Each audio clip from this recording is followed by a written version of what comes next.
Hayat Ağacı'ndan herkese merhaba.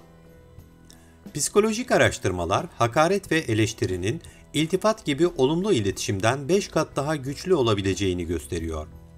İlişkilerinizin gelişmesini istiyorsanız çok fazla olumlu etkileşime ihtiyacınız var. Bu yüzden toksik insan diye tarif edilen insan tipleriyle vakit geçirmek sizin için yıkıcı sonuçlara sebep olabilir. Kendinizi zehirli insanlarla çevrelerseniz bir gün bunun bedelini ödeyeceğinizden emin olabilirsiniz. Negatif insanlarla asgari düzeyde etkileşim bile kişisel mutluluğunuz ve iş yerinizdeki performansınız üzerinde büyük bir etkiye sahip olabilir. Bu yüzden sadece enerjinizi tüketen ve sizi sürekli negatif yönde zehirleyen toksik insanlardan uzak durun. Peki toksik insan diye tarif edilen insan tipleri hangileri? Bu videoda sizlere bu tipleri anlatıyoruz. Kibirliler. Tüm dünyanın kendi etrafında döndüğünü sanan bu tiplerle uzlaşmak imkansızdır. Egoist insanlar başkalarına karşı empatiden tamamen yoksun ve her şey üzerinde hak sahibi olma eğilimindedir. Genellikle kabadırlar. Yaptıklarıyla ya da yapmadıklarıyla sizi sürekli aşağılarlar. Kendilerini üstün bir konuma yerleştirmek için insanları kullanmaya bayılırlar. Yakın çevrenizde bu tür insanların olmasına asla müsaade etmeyin. Ben merkezciler. Kendi başarılarını gündeme getirerek sizin başarılarınızı sürekli küçümsemeye, gölgelemeye çalışan kişilerden de uzak durun. Ben merkezci tipler, küçük, zayıf veya önemsiz olarak algılanmaktan korkan palavracılardır. Genellikle bir başkasının başarısını veya sıkıntılarını küçümseyerek insanların dikkatini kendi üzerlerine çekmeye çalışırlar. Bu, kendilerini üstün hissetmelerini sağlayan bir tatmin yöntemidir. Böylesi bir tiple muhatap olmak çoğumuz için yorucu bir oyun olabilir. Patolojik yalancılar.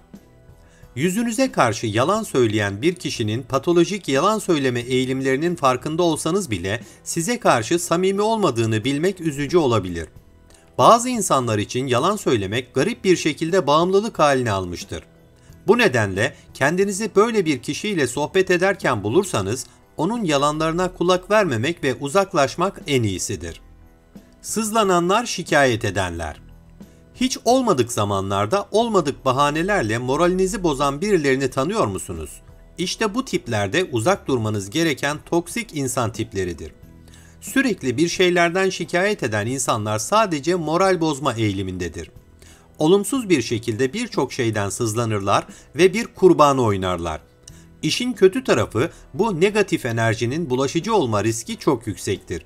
Kendinizi aşırı şikayet eden bu tiplerle çevrelerseniz onların olumsuz inançlarını ve zihniyetlerini de içselleştirebilir, zihinsel sağlığınıza en büyük kötülüğü yapabilirsiniz. Manipülatifler.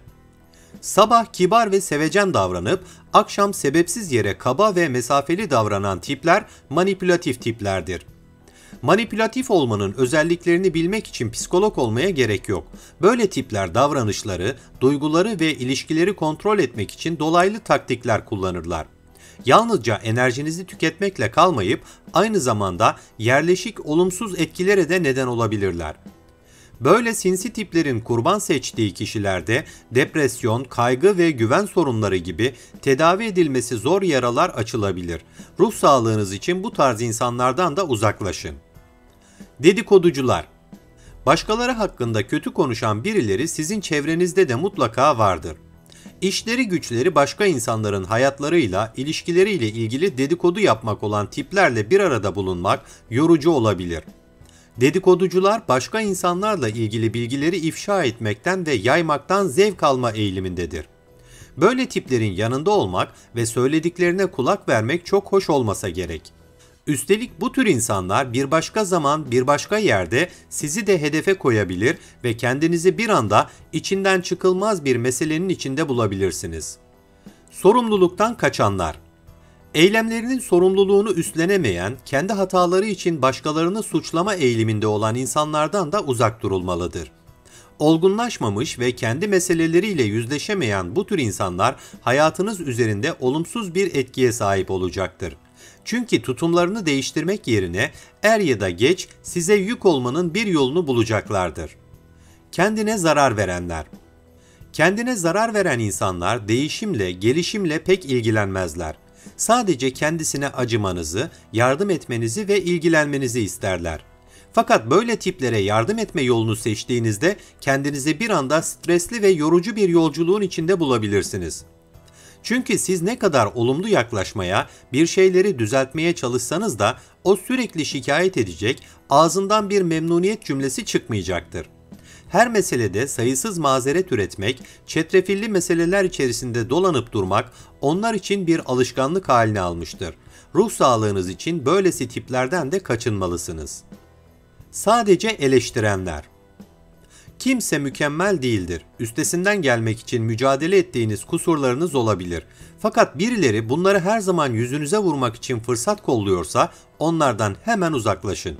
Sizin kusurlarınızla ilgili düşüncesini ya da endişesini dürüst ve yapıcı bir şekilde ifade edenleri elbette ayırt edebilirsiniz. Fakat saldırganca ve sürekli olarak sizin zayıf taraflarınıza işaret edenlerle aranıza mutlaka mesafe koyun. Aksi takdirde özbenliğinize saygınızı yıpratma riski doğacaktır. Duygusal vampirler. Bazı insanlarla etkileşime girdikten sonra duygusal yorgunluk ve stres yaşadığınızı hissediyorsanız, duygusal bir vampirle yolunuz kesişmiş demektir. Bu tipler fiziksel ve duygusal olarak birçok şekil ve boyutta gelebilir. Bazıları çözemedikleri problemler için kendilerine acınmasından hoşlanırken, bazıları sürekli olarak başkaları hakkında kötü konuşmaktan hoşlanır. Bazıları düşünceleriniz üzerinde tahakküm kurmaya çalışırken, bazıları davranışlarınızdaki kusurlara işaret eder. Kısacası yolunuz her kesiştiğinde bir bahaneyle size meydan okuyan bir kafa yapısıyla karşılaşırsınız. Kendinize bir iyilik yapın ve bu tiplerden de uzaklaşın. Her zaman kıskananlar. Kendilerini daha iyi hissetmek için sizin başarılarınızı veya güçlü yönlerinizi törpüleme eğiliminde olan insanlarla karşılaşabilirsiniz. Her şeyinizi, bazı konularda şanslı olmanızı bile kıskanabilirler. Hayatınızda bu tür insanlara da ihtiyacınız yok. Çünkü gerçek arkadaşlar sizin için her zaman gerçekten mutlu olurlar. Olumsuz tepkilerle mutluluğunuzu azaltmaya çalışmazlar. Mutluluğunuzu paylaştıktan sonra sizi duygusal yorgunluğa ve strese sürükleyecek sözler sarf etmezler. Başarınız, mutluluğunuz ve talihiniz için mutlu olamayan ve çalışmalarınızı takdir edemeyen insanlardan da uzak durun. İmaj hastası olanlar. Dışarıdan her zaman çok cilalı görünen ancak içleri güzel görünümleriyle uyuşmayan tiplerle siz de karşılaşmışsınızdır. Dürüst olmaktan korkan, gerçek yüzlerini kimsenin bilmesini istemeyen ve diğer insanlara sadece filtrelenmiş hallerini göstermeye çalışan bu tiplerden de uzak durun. Çünkü savunmasız taraflarını nadiren gösteren biriyle gerçek bağ kuramazsınız ve gerçek arkadaş da olamazsınız. Zamanınızı boşa harcamayın. Videoyu beğendiyseniz Hayat Ağacı'na abone olmayı, yorum yapmayı, beğen butonuna basmayı ve bildirim zilini açmayı unutmayın.